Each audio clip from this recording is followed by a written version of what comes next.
I started to call you just to say hello, see how you're doing, and tell you about my day. So many times I've had my hand on the phone to dial your number, only to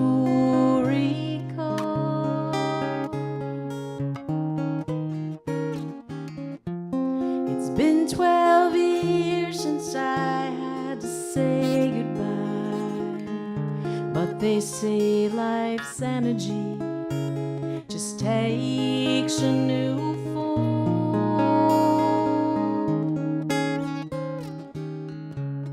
I wish I could place a call to heaven, would anyone there receive my call? I just want to leave this message in heaven. I love you. Thanks for being my mom.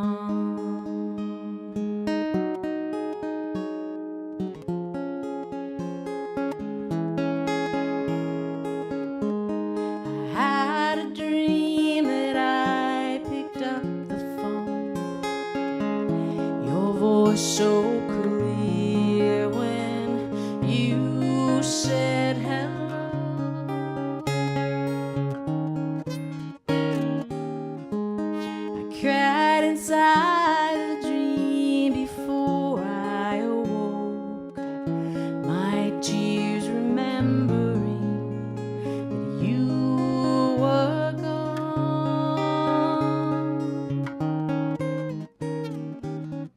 Can you hear me singing? Can you see all that I've done? Did you bring your memories along?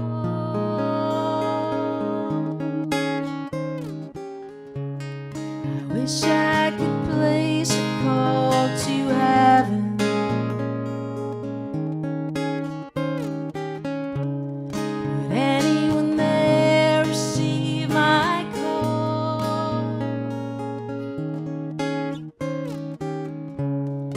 Just want to leave this message in heaven. I love you. Thanks for being my mom.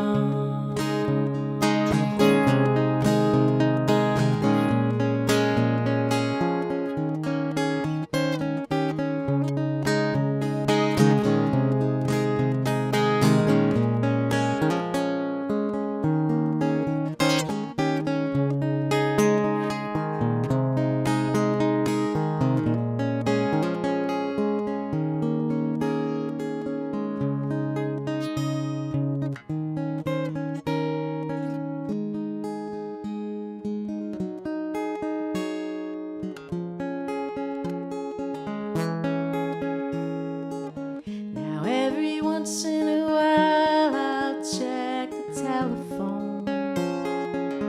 I'm waiting for your call.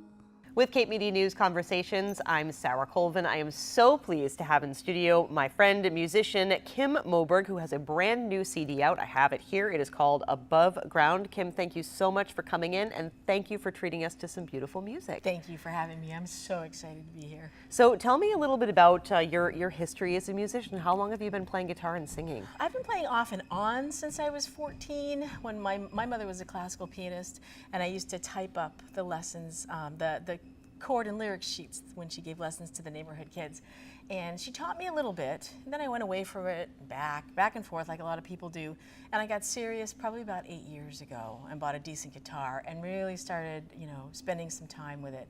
So I don't like to say I've been playing since I was 14 because I should sound a lot better than I do if I were playing really that long. So it's off and on. Off and on for a long time. So tell me a little bit about, about your songwriting process. I mean, I know, I play a little bit of guitar myself, and it's kind of difficult. Sometimes the songs just come, sometimes they show up and they're there, and sometimes you have to work at it. So tell me a little bit about your songwriting You process. are absolutely right. Sometimes they're a gift. Sometimes they just say, here you go, and they come from your muse, but other times you really have to work. Lyrics are very difficult for me. I can come up with a melody and a guitar line till the cows come home, and then I sit there and go, well, what is this about though? What do I want to say with this song?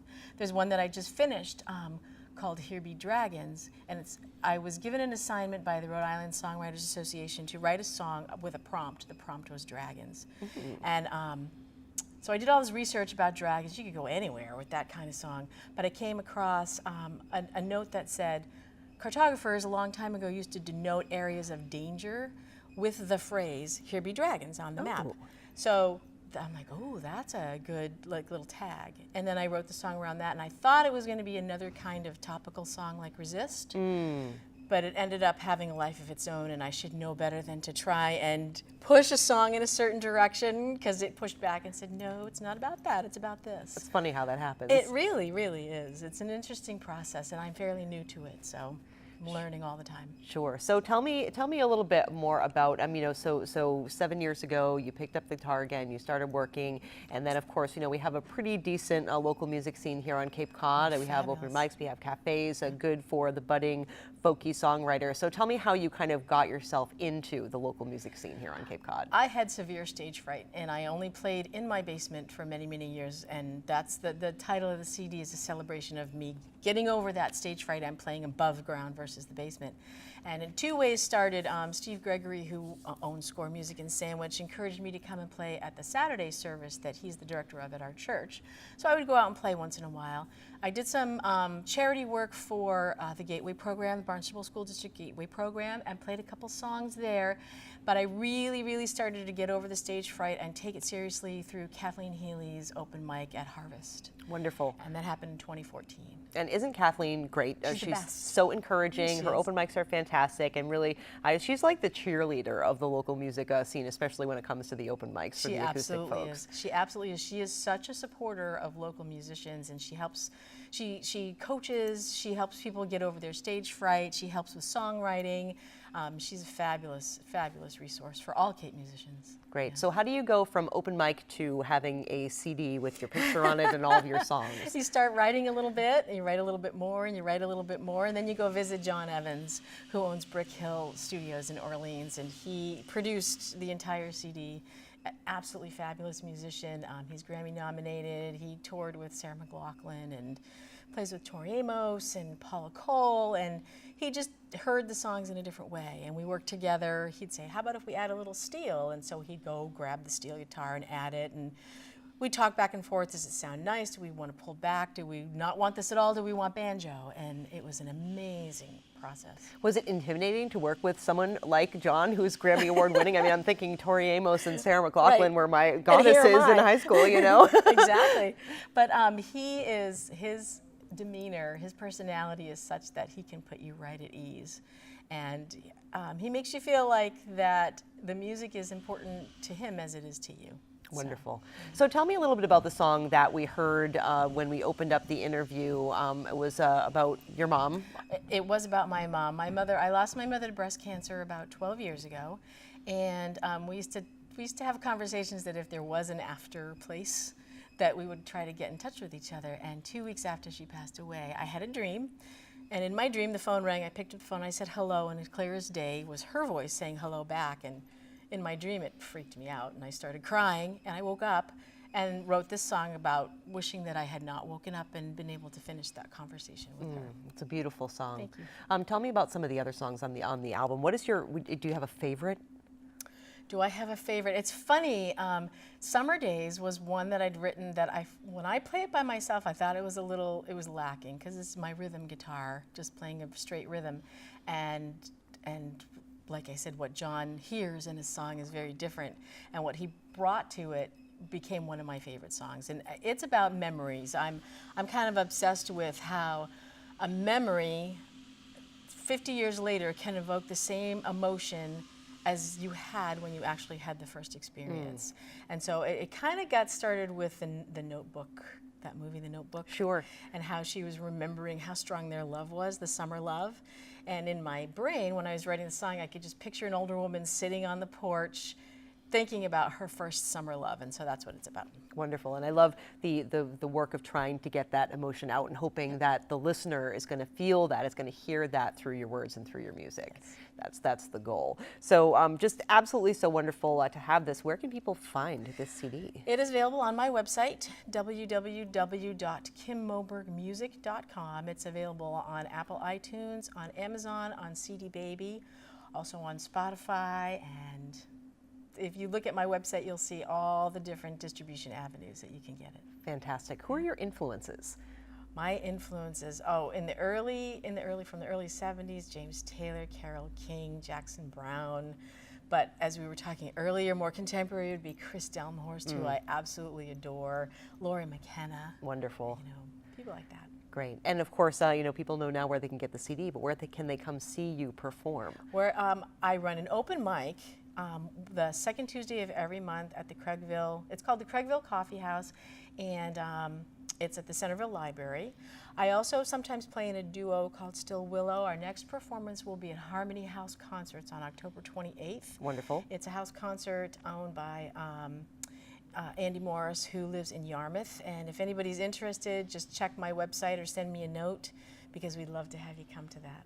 So tell me a little more about the open mics. I know that there's a number of them here on Cape Cod, and I think it's something that there's a lot of regulars, but I'll bet there's a lot of people sitting at home, like you used to be, in your basement playing guitar, who are totally afraid of coming up and playing. So what would you say to someone who might be on the edge of getting out of their basement and coming above ground like you did? Come. Just come, bring yourself. It's a very, very, very safe environment for you to just practice, and even if you just come once and listen and experience it, you'll come again the next month and maybe sing a song. But I think to me, since I had gotten really my confidence through an open mic, I wanted to do something to give back. And so the ones that I do, I don't get paid for. They're completely pro bono. They're all ages, all genres, and all music levels are welcome. Wonderful. So we're going to close the interview with one more song. Tell me a little bit about Resist. Resist. That was prompted by things that are happening in the news. We are in some tumultuous times for sure. And I wrote that song kind of as a tribute to the people who came before me, who had the courage and the conviction to stand up for what they believe in and for what they believe is right. And the song isn't necessarily about the current administration being wrong, but thinking about what is right and what is wrong, and having the conviction ourselves to stand up and say, we know better than this. Let's take the right way. Wonderful. Well, Kim, thank you so much for joining me Thank you. today. It's been a pleasure, Thank you. and I look forward to hearing more of your music. Thanks so much. Thank you. My guest today, Kim Moberg, singer-songwriter. You can find her online at kimmobergmusic.com. I'm Sarah Colvin.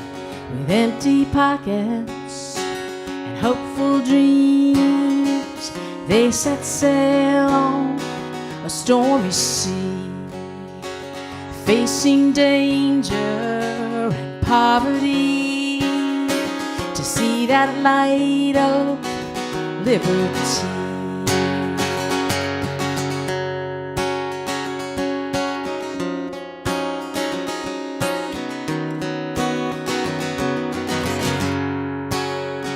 Stolen lands and broken treaties, they left their lives as wounded knee. Their sons and daughters, these many years, still fight the white man to keep our waters clean. So I'm not willing to close my eyes, and I'm not willing to accept the lies. I'm not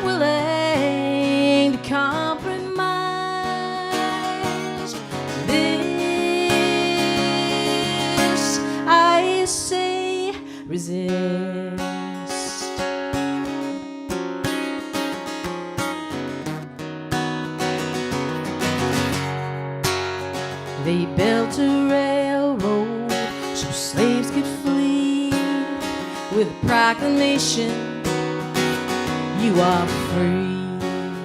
They marched in Selma for the dream, spilling blood for equality. Out of the closet, finally, but they pay the price for living honestly. Beaten and tortured so brutally for the crime of loving differently. So I'm not willing to close my eyes. I'm not willing to accept the lies. I'm not willing to compromise. To this I say resist.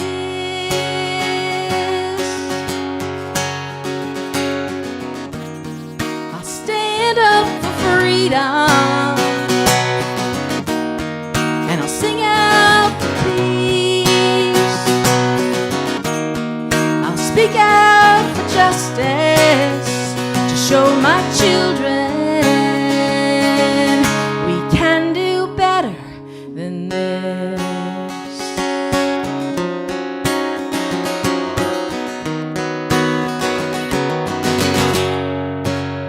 They'll try to stop us just to feed their greed, building walls that come between. But we'll work together like our fathers dreamed when they built this nation on democracy. So I'll ask you to stand up for freedom. I beg you, sing out for peace. Let's speak out for justice to show our children we are better than this.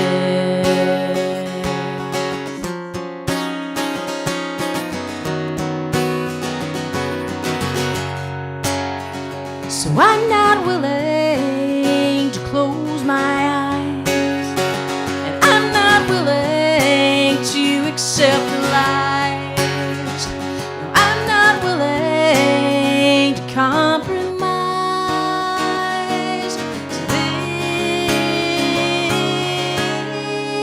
this resist.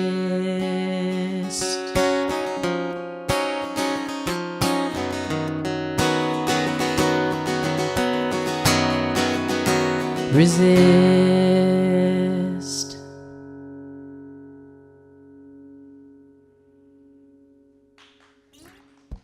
Yay, thank you.